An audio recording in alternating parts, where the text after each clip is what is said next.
मैं अपने घर की लाडली बेटी थी। जब मेरी पढ़ाई पूरी हो गई तो मेरा निकाह जावेद से हो गया। मेरा निकाह खूब धूमधाम से हुआ। जावेद के पिता का कपड़े का कारोबार था, उनकी खुद की दुकान थी। घर में जमीन जायजा सब कुछ था। मैं ब्याह कर आई तो पहली रात ही मुझे अपने मर्द की असलियत का पता चल गया। बादल गरजे जरूर पर ठीक से बरस नहीं पाए और जमीन पानी की बूंदों के लिए तरसती रह गई। वलीमा के बाद मैं ससुराल दिल में मायूसी का दर्द लेकर लौटी। खानदानी घर की पढ़ी लिखी लड़की होने के बावजूद सीधी साधी मुझको एक ऐसे आदमी को सौंप दिया गया जो सिर्फ चारा पानी का इंतजाम तो करता पर मेरा इस्तेमाल नहीं कर पाता था। मुझको एक हफ्ते बाद मेरे ससुर ससुराल लेकर आए। मैंने सोचा कि अब शायद जिंदगी में बाहर आए, पर मेरे अरमान अब भी अधूरे ही रहे। मौका पाकर एक रात को मैंने अपने शौहर जावेद को छेड़ा, आप अपना इलाज किसी अच्छे डॉक्टर से क्यों नहीं कराते? तुम चुपचाप सो जाओ, बहस न करो, समझी? जावेद ने कहा। मैं चुपचाप दूसरी तरफ मुंह करके अपने अरमानों को दबाकर सो गई। समय बीतता गया, ससुराल से मैं के आने जाने का काम चलता रहा। इस बात को हम दोनों समझ रहे थे पर कहते किसी से कुछ नहीं थे। दोनों परिवार हमें देख देख कर खुश होते कि हमारे बीच आज तक तू में नहीं हुई है। इसी बीच एक ऐसी घटना घटी जिसने मेरी जिंदगी बदल दी। मस्जिद में एक मौलाना आकर रुके। उनकी बातचीत से मेरे ससुर को ऐसा नशा छाया कि वे उनके मुरीद हो गए।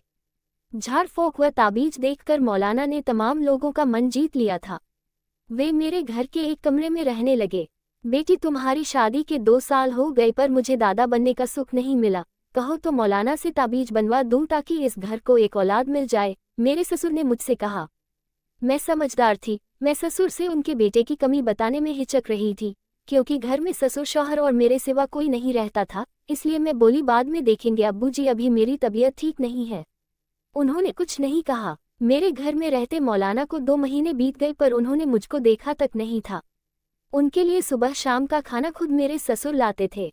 दिन भर मौलाना मस्जिद में इबादत करते। झाड़ फूंक के लिए आने वालों को लेकर वे घर आते जो मस्जिद के करीब था।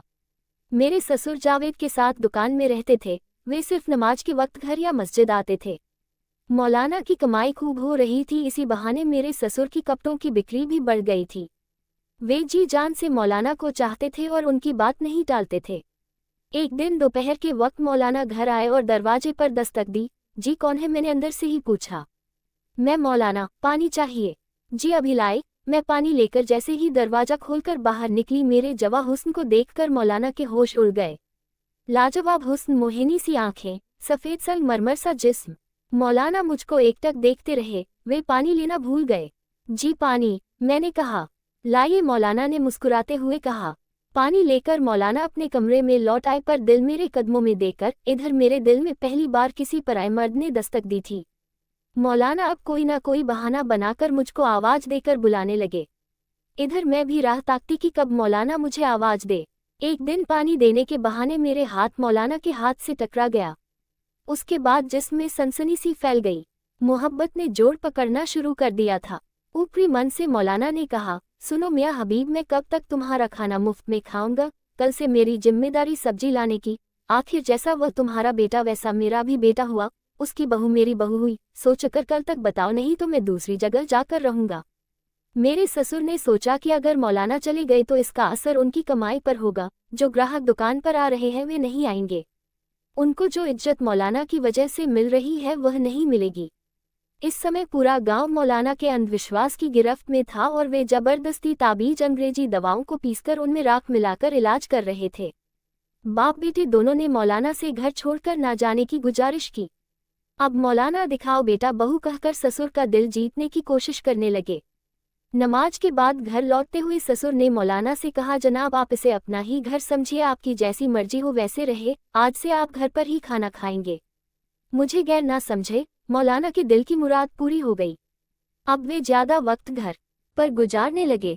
बाहर के मरीजों को जल्दी से ताबीज देकर भेज देते। इस काम में अब मैं भी चुपके चुपके हाथ बटाने लगी थी। तकरीबन 6 महीने का समय बीत चुका था। मेरे और मौलाना के बीच मोहब्बत ने जड़ जमा ली थी।